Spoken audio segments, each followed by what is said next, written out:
Assalamualaikum warahmatullahi wabarakatuh. Perkenalkan, nama saya Sufika Lubis, mahasiswa Sarjana Ilmu Pemerintahan.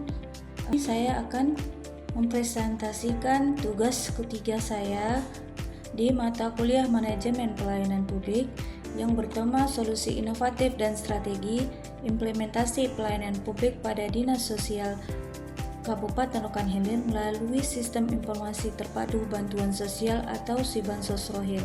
Presentasi saya lengkapi dengan kata pengantar dan juga pendahuluan. Di sini saya melampirkan latar belakang penulisan, juga rumusan masalah. Yang pertama, apa solusi inovatif yang relevan untuk memperbaiki masalah pelayanan publik di Dinas Sosial Kabupaten Rokan Hilir? Yang kedua, bagaimana strategi implementasi solusi tersebut agar bisa efektif diterapkan melalui SIBansos Rohil?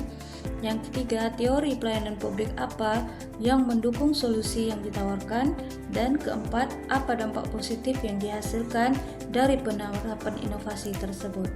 Kemudian saya juga menuliskan tujuan penulisan, kegunaan penulisan, dan di bab 2 saya melampirkan kajian pustaka, juga melampirkan teori pelayanan publik, yaitu teori New Public Service, teori Good Governance, model kualitas pelayanan SORQUAL, dan teori e-government.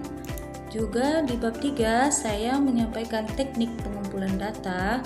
Ada beberapa teknik yang saya gunakan, yaitu studi literatur, studi dokumentasi, dan observasi tidak langsung. Kemudian di bab 4 saya mengukakan hasil pembahasan, yaitu di sini saya menjelaskan identifikasi permasalahannya yang mengacu pada tugas 1 dan tugas 2, yaitu mengenai pelayanan bantuan sosial di Rohil yang meliputi data tidak mutakhir dan tidak terintegrasi antar instansi, kemudian proses verifikasi manual yang lambat dan rawan kesalahan, kemudian kurangnya transparansi mengenai status penyaluran bantuan sosial, kemudian rendahnya literasi digital baik pada perangkat desa maupun masyarakat. Yang kelima, lemahnya pengawasan distribusi bantuan sehingga berpotensi terjadinya penyimpangan. Yang keenam, tidak adanya sistem pelacakan bantuan secara real time.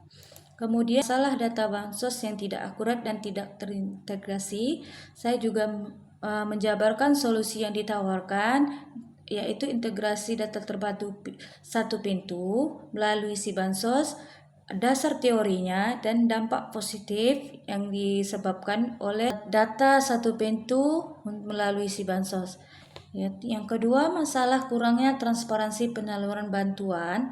Di sini saya juga menawarkan solusi yang ditawarkan, yaitu fitur lacak Bansos Rohil, kemudian dasar teorinya, juga dampak positifnya. Yang ketiga, saya mengemukakan masalah verifikasi manual, lambat dan rentan manipulasi.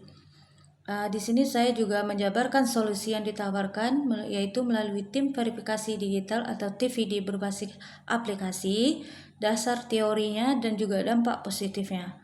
Yang keempat, masalah rendahnya literasi digital masyarakat dan perangkat desa. Yang ditawarkan yaitu posko digital bansos di desa atau kecamatan. Saya melampirkan dasar teori dan dampak positifnya. Kemudian yang kelima, pengawasan distribusi bantuan yang lemah, yaitu solusi yang ditawarkan pengawasan berbasis QR. Di sini saya melampirkan juga dasar teori dan dampak positif.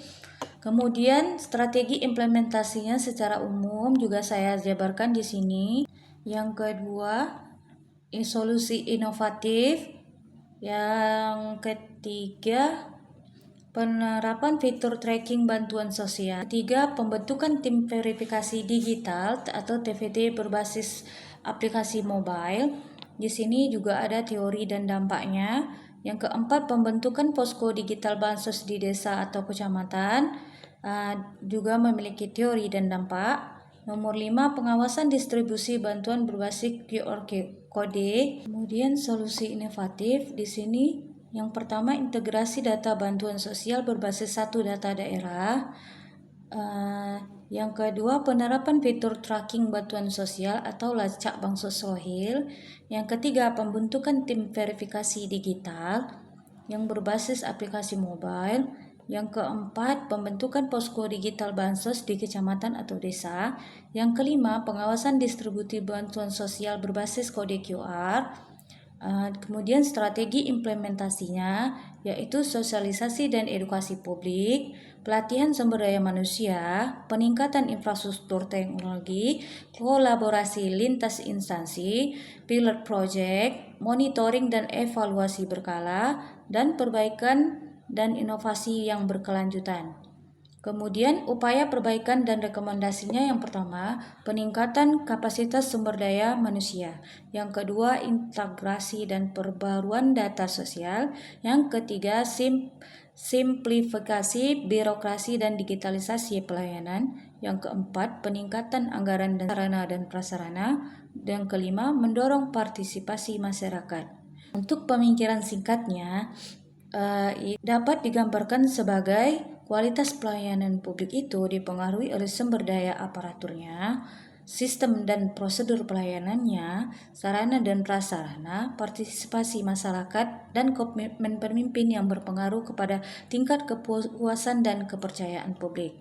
Kesimpulan dan saran, solusi inovatif yang dirumuskan dalam penelitian ini merupakan jawaban terhadap berbagai permasalahan yang ditemukan pada tugas 1 dan tugas 2. Pendekatan integrasi data, sistem tracking bantuan, verifikasi digital, posko digital desa, dan pengawasan berbasis QR Code sangat terarah dan konsisten.